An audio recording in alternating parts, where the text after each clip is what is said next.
Well, good morning. I just wanted to hop on here and talk a little bit about art classes since the school year is starting up. And something that has been on my mind that I just wanted to share about these classes that have been going for some years.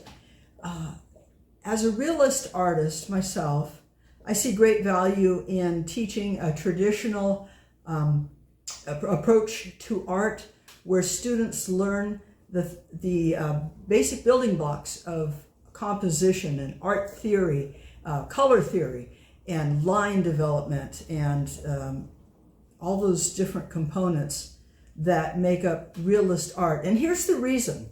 Think of it this way. The musician who has the greatest freedom to express themselves musically is the musician that has spent a lot of practice, knows all the scales, has done all the foundational work to be able to build into whatever they choose artistically, musically, wherever they want to go. If they have the tools, the basic building blocks, they can go wherever their imagination takes them. And it's similar in visual art.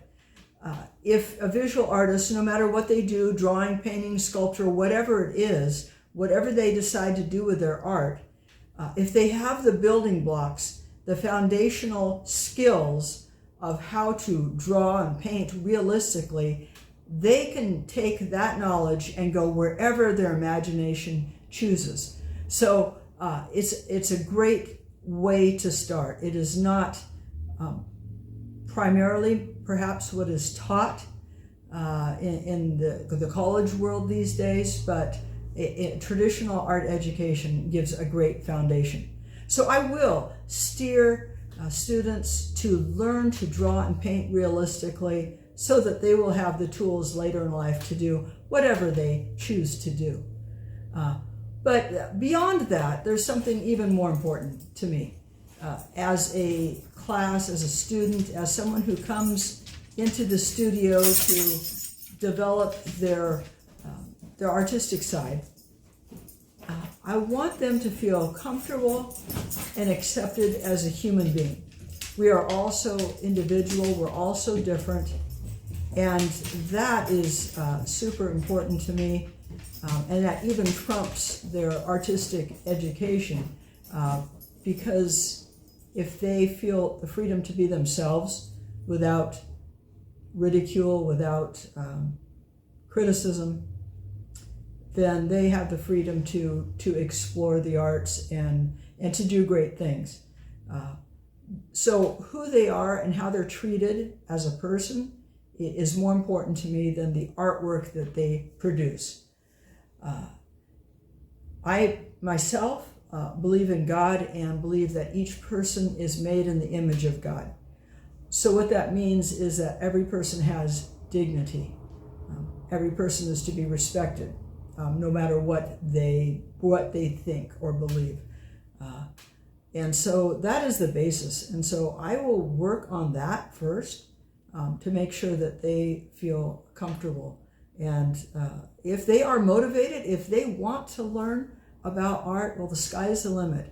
They can go as far as their desire goes, their willingness to work and practice. And something that is prevalent today, especially with younger students, with technology being so user-friendly, it is very easy to think that we can just put in kind of minimal effort and have a professional result. Well, that's not true with the hand skills. They take time.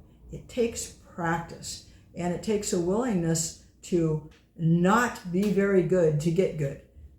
There are awkward stages in art, and that's good to learn about life. You know, anything that we want to do is going to take some trial and error, but we learn with every step. We don't give up. We don't go, oh, I'm no good, or as if there's good and no good. No, we learn, we practice, and so I'm going to encourage them in that regard also. And for those who are highly motivated, yeah, we'll go on the fast track, and whatever their skills and talents can go, I'll be glad to be their cheerleader, but I'll also be glad to be the cheerleader of someone who just maybe struggles artistically, but they want to be here and they want to try.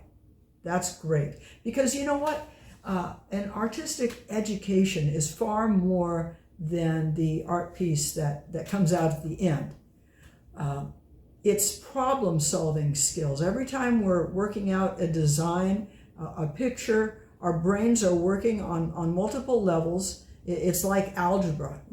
There's all these different variables, and how do you make this equation come out with a correct answer? How does it look right? Well, there's the building blocks of art again. Those basic skills that we learn. But the problem solving is something we can use in life in any area. So it's not only the picture as a result. It is what we learn in the process. And those are things that I want for my students to understand and be able to grow and to enjoy themselves. It is supposed to be fun. So we're made in the image of God, and part of that is being creative beings on all different kinds of levels. And so it's exploration, it's discovery, and it's enjoying ourselves. So that's what I wanted to say. And some classes and workshops are coming up, so I'll put those down in the comments. Another thing, we're going to take adults, and we'll call adults 12 years old and older in these classes, and whatever that looks like, and speak to me if there's a direction you want to go with that. And for those who have younger students, like 8 to 11, and you want an art class experience, well, if you get 5 or 6 young people together and you want to do a class, we can do it that way. I am more in contact with junior high, high school, and adults. But if you have a younger group, that's fine. You get a small group together and we can work that out. So thank you, and have a good morning. Bye-bye.